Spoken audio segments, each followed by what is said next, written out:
St. Kitts and Nevis opposition leader suspended from Parliament. That's our top story in Caribbean Newsline for Tuesday, January 23rd. From the CMC News Centre in Bridgetown, I'm Nicole Best. Good evening. Opposition leader Dr. Denzel Douglas was suspended from the National Assembly on Tuesday, the first sitting for the year, following a heated exchange with House Speaker Michael Perkins.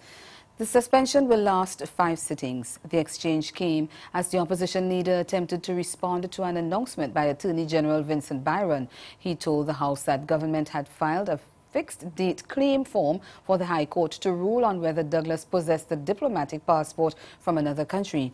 The document filed in the High Court is seeking a declaration that Douglas be disqualified from being a member of the National Assembly and be required to vacate his seat in the National Assembly because he holds a Dominica diplomatic passport. While Douglas was presenting his personal explanation in the House, Speaker Perkins reminded him that he was to refrain from anything controversial or political or anything that sought to impugn the character of members of Parliament. But the opposition leader did not heed the ruling and continued in defiance even when the Speaker rose to his feet. Douglas was asked to withdraw immediately from the National Assembly but further sought to challenge the Speaker.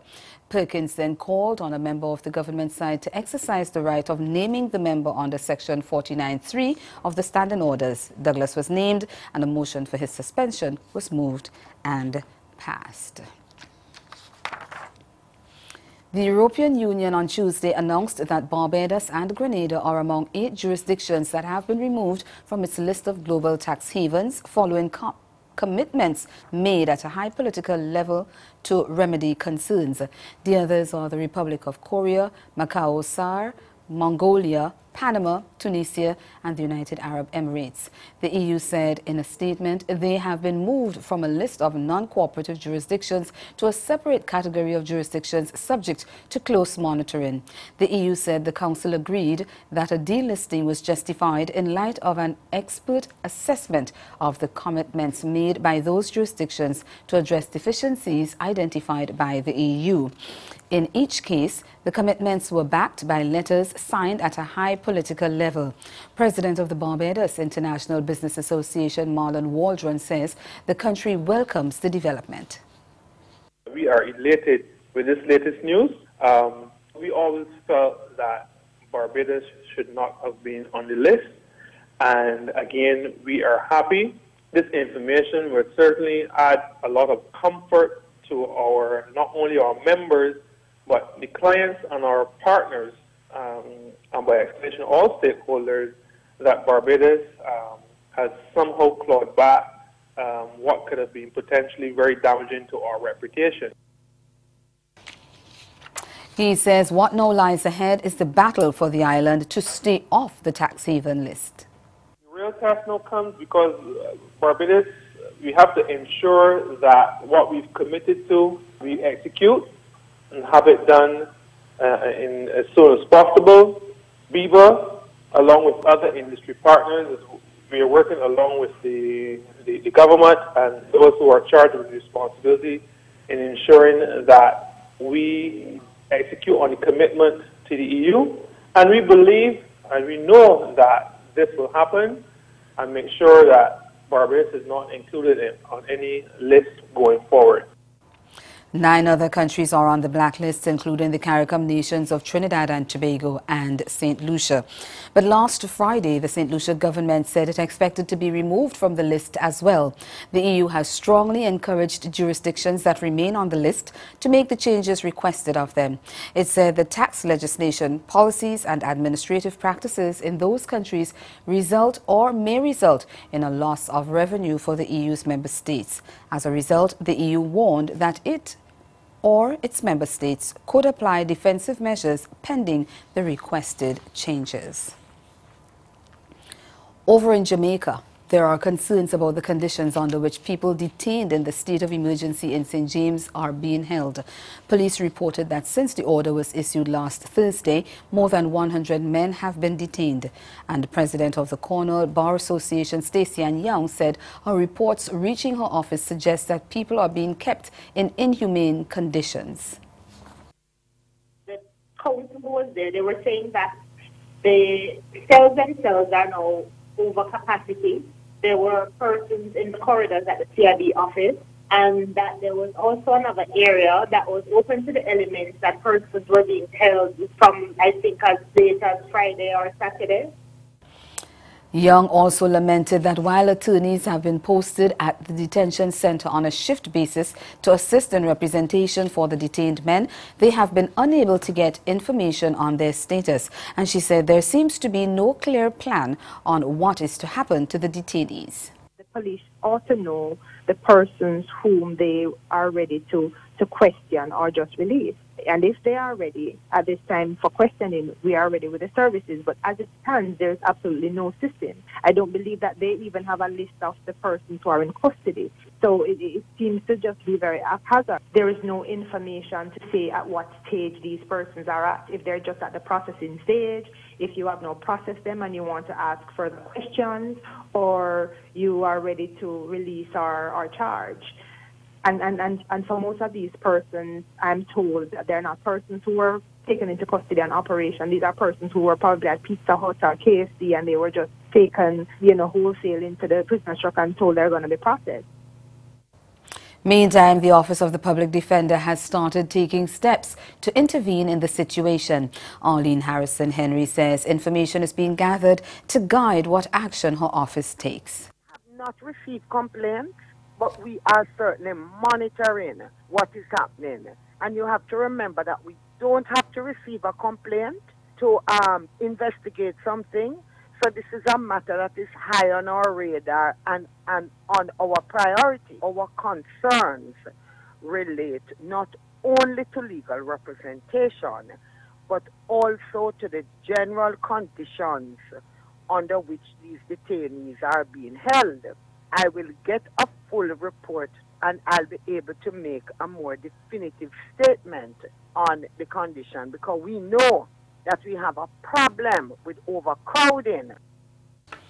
Well, the main opposition People's National Party, the PNP, has added its voice to the discourse. On Tuesday, opposition leader Dr. Peter Phillips called on the authorities to ensure there is a civilian oversight mechanism to ensure that the rights of people detained under the state of emergency are not trampled. He told a media conference that his party has received reports that some of the detainees are not being granted access to legal representation and that the conditions under which they are held leave much to be desired. He said, though the country is doing its utmost to confront the scourge of criminality, the rights of the innocent must always be protected and due process of law must be upheld. Security forces have carried out several operations in communities throughout St. James since the state of emergency was imposed. Still in Jamaica, wage negotiations are set to resume between the Police Federation and the government. The Federation's central executive has been invited by the Finance Ministry to another meeting next Monday to discuss its wage claims. The invitation follows last Wednesday's meeting with Prime Minister Andrew Holness and the heads of trade unions representing public sector workers. Talks stalled late last year after the Federation rejected the government's 6% wage offer. Teachers and nurses have also rejected their offer. Foreign oil and gas companies operate in Trinidad and Tobago to lose some of their tax allowances. That story and more after the break. Come and experience fun, meet amazing people, and enjoy fantastic food at the 22nd Annual St. Kitts Music Festival. 5 days of festivities from June 27th to July 1st of 2018, with main stage performances from the 28th to the 30th. Here's the first wave of confirmed acts. The legendary Patti LaBelle, Queen of Dancehall, Spice, Miss Lauryn Hill. Many more acts to be announced. Book now and save the date. For more information, log on to StKittsMusicFestival.net. The St. Kitts Music Festival, an experience like no other.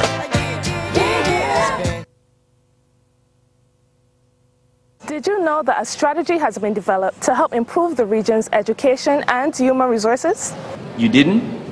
Well, the HID strategy, as it is called, will guide CARICOM in how it delivers quality education and training to the people of the region. The strategy has been crafted by a group of experts called the HRD Commission. Consultations have been done across the region to get your input. Do you know that none of us will be left behind? The HRD strategy is important to all of us, students, parents, and employers. It will prepare the region, especially the youth, for the 21st century economy and society. The HRD strategy, unlocking Caribbean human potential. Well, there are a number of things that I do, and it depends to some degree on what the case is. And so I don't follow the same scripted format in talking to a jury. What you're really talking about, Steve, is the voir dire process, where lawyers are given an opportunity to talk to jurors and then later on deselect jurors, if you will.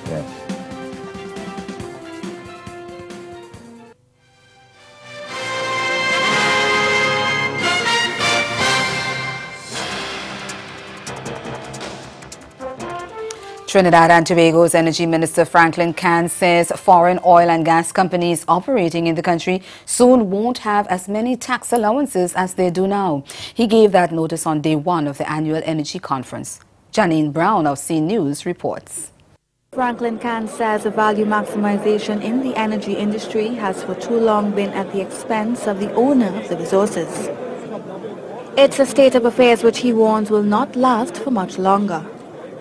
It is unacceptable and untenable, therefore, that Trinidad and Tobago, with an annual hydrocarbon production of approximately 1.2 trillion cubic feet of gas and 26.2 million barrels of oil, should be receiving tax contribution in the order of $3.7 billion per annum. According to Minister Khan, for the year 2017, energy companies recorded a gross income of 22.5 billion TT dollars. However, Trinidad and Tobago only earned 15% of that amount in revenue at 3.7 billion TT dollars. The energy minister says another concern of government has been foreign companies being given preference over local companies for jobs. He says government will move to address this, but in the same breath, he had a message to the local companies. And let me now warn the local companies that local companies, you must also become more reliable and competitive, especially where labor-related issues are and delivery timelines are concerned.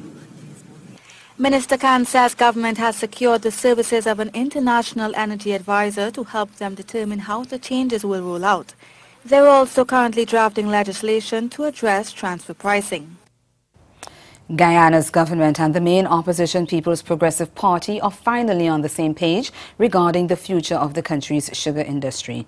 Opposition leader Barrett Jagdeo says his party now supports privatization of the estates once it's done the right way. We get more in this report from Royden James of HGP Nightly News. Opposition People's Progressive Party, through its leader Barrett Jagdeo, said Friday that having failed to pressure the government into keeping several sugar estates active and avoid the sacking of 4,000 workers, it will now support the government's privatization initiative and keep the pressure up to protect sugar workers' rights in any privatization deal. Now that the termination has been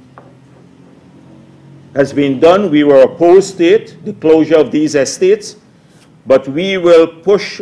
In fact, I've been talking to people about creating a favorable. We hope that we can get decent private investments into these estates. This is a position that we have changed because we were saying no closure, but now that there is closure, there is no job, that we can get decent investments into this.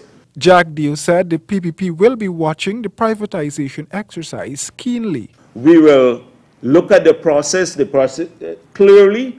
If there is any underhand deal, I'm making it clear, we will review those when we get back into government. Once it's done properly, for it to secure private investments into these estates, because our objective is to create more jobs for people. Now that the PPP is supporting the government in this regard, Jagdeo has his demands.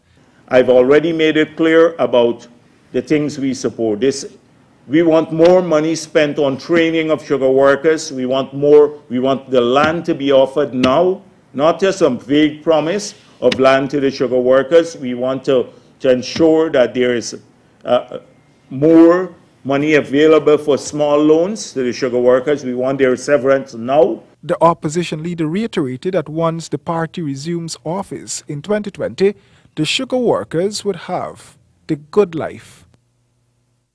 Over in St. Vincent and the Grenadines, a 22-year-old former model has been sent back to a mental institution while a magistrate decides on the arguments presented in court on Monday regarding a report from the psychiatric hospital. Yugi Farrell, who has been at the Mental Health Center for the past 2 weeks, has been charged with using abusive language to the wife of Finance Minister Camilo Gonzalez on January 4. When she appeared before Magistrate Bertie Pompey on January 5th, Farrell was ordered to undergo 2 weeks of psychiatric evaluation. The prosecution had made the application for psychiatric evaluation after Farrell pleaded not guilty to the charge. Pompey's decision to grant the prosecution's request in the absence of supporting argument has led to widespread debate about the functioning of the judiciary in St. Vincent and the Grenadines. Since her hospitalization, Farrell has made a number of allegations, including that she had been in a relationship with the 44-year-old Gonzalez, but it ended in 2016. The finance minister has remained mum about the allegations, and Prime Minister Dr. Ralph Gonzalez has said that he has advised the minister, who is also his son, to delay comment and maintain a dignified silence. And ahead in Newsline Sport, we'll tell you what the Guyana Jaguars head coach believes was key to his team's fourth straight regional 4-day championship title. Stay with us. Sport is next. Did you know that a strategy has been developed to help improve the region's education and human resources? You didn't? Well, the HID strategy, as it is called, will guide CARICOM in how it delivers quality education and training to the people of the region. The strategy has been crafted by a group of experts called the HRD Commission. Consultations have been done across the region to get your input. Do you know that none of us will be left behind? The HRD strategy is important to all of us, students, parents, and employers. It will prepare the region, especially the youth, for the 21st century economy and society.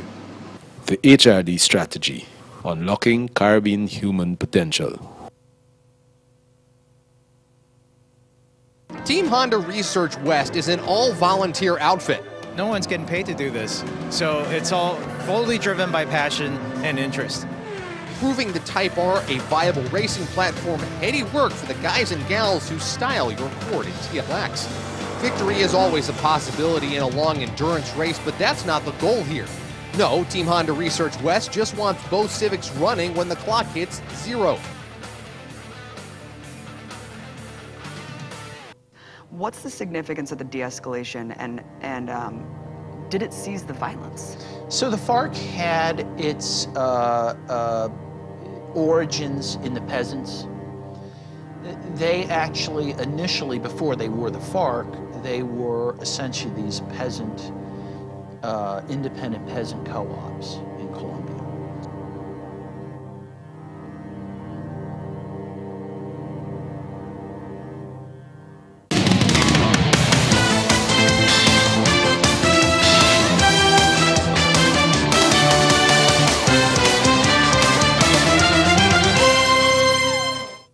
Head coach of the Guyana Jaguars, Eson Crandon, has pointed to a high level of strategic planning and preparation as the key to the team's capture of their fourth straight regional 4-day championship title.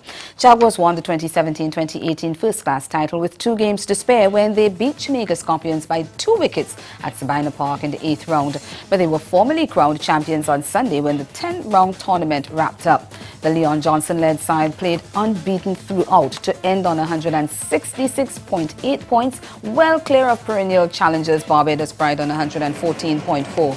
Leeward Islands Hurricanes, meanwhile, enjoyed their highest finish in 4 years when they copped third place with 94.8 points, while Jamaica Scorpions were fourth on 93.6 points. Windward Islands Hurricanes, who lost 4 of their first 5 matches, enjoyed a strong finish to the tournament as they played unbeaten in their last 5 outings. They finished 5th on 85.6 points. Well, there was huge disappointment for Trinidad and Tobago Red Force, who finished last on 82.4 points, and Crandon spoke to Cricket West Indies media following the victory. We have planned well, we have prepared well, and we have had, very quality resources in place for the players, and good programs in place. I think we have organized our yearly or off-season really well by phasing them out in different phases where we deal with different aspects of the game. For example, after this tournament we will be taking a little break, and then we start. First thing we want to do is start doing some rehabilitation work on players with injuries and so on, and tackle some technical aspect, whereas we work on some errors. Some guys are struggling technically, we start doing some work in that aspect. And as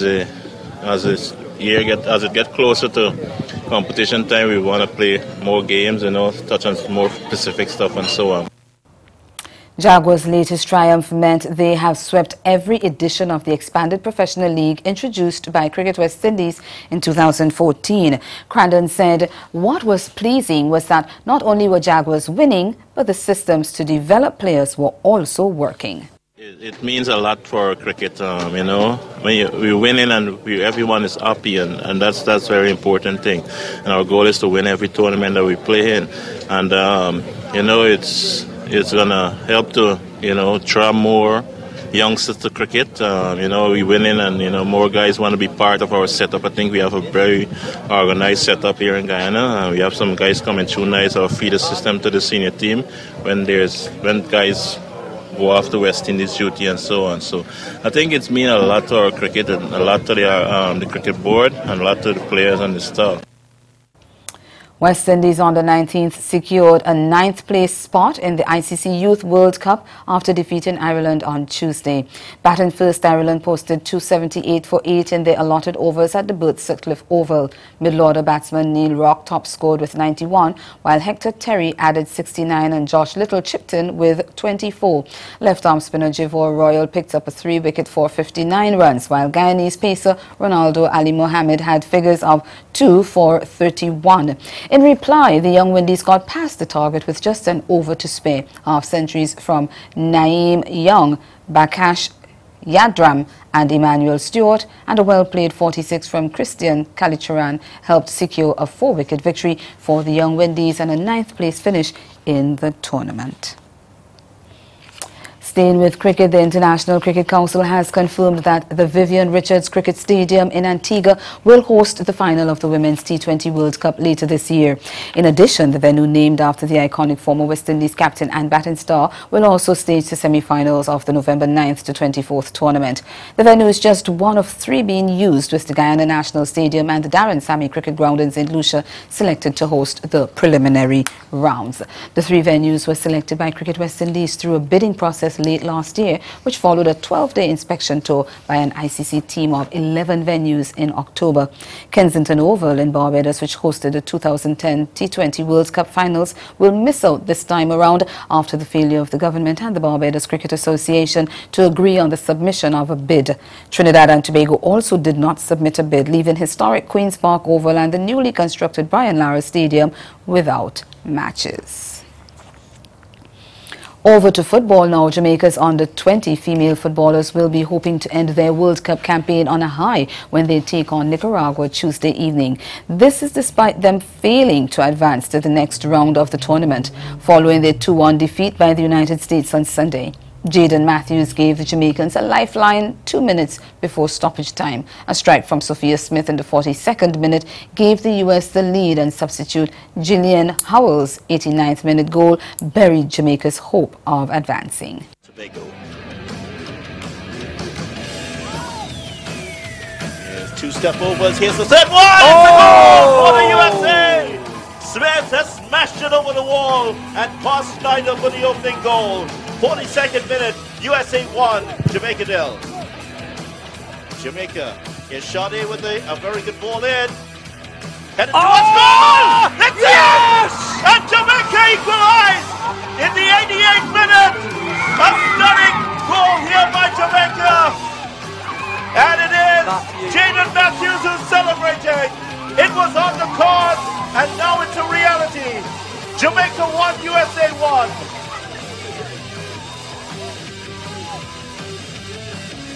The USA come again. It's ball into the center. Oh! And all the hard work has been undone. The USA looks like they've won it now with a goal in the second to last minute. Stunning goal by the USA. You couldn't write this script. And the champions take the lead. Oh, Jamaica. And that is it. The United States have won 2-1 here. But what a fabulous game.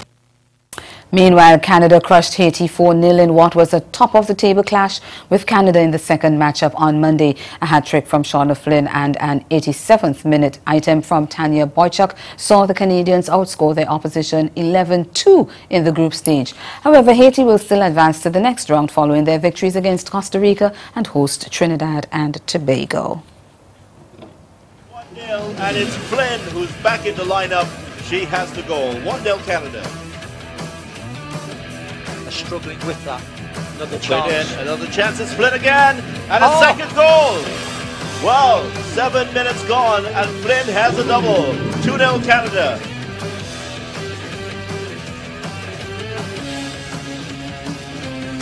Gavin call to Flynn. Canada on it. Full twist not from Flynn, but she might get it here. She does. Gets there. And that's a hat-trick for Flynn. It's a hat-trick inside 18 minutes. And Flynn has put Canada ahead 3-0. Cross. Keeper flops in, and it's headed in. And just like that, Canada 4-0 ahead. And that's the sport. Stay with us. We'll be right back.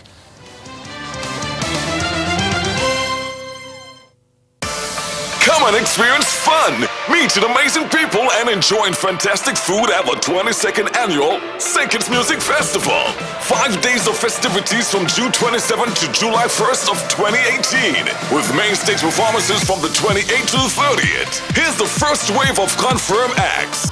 The legendary Patti LaBelle, Queen of Dancehall, Spice, Miss Lauryn Hill. Many more acts to be announced. Book now and save the date. For more information, log on to StKittsMusicFestival.net. The St. Kitts Music Festival, an experience like no other.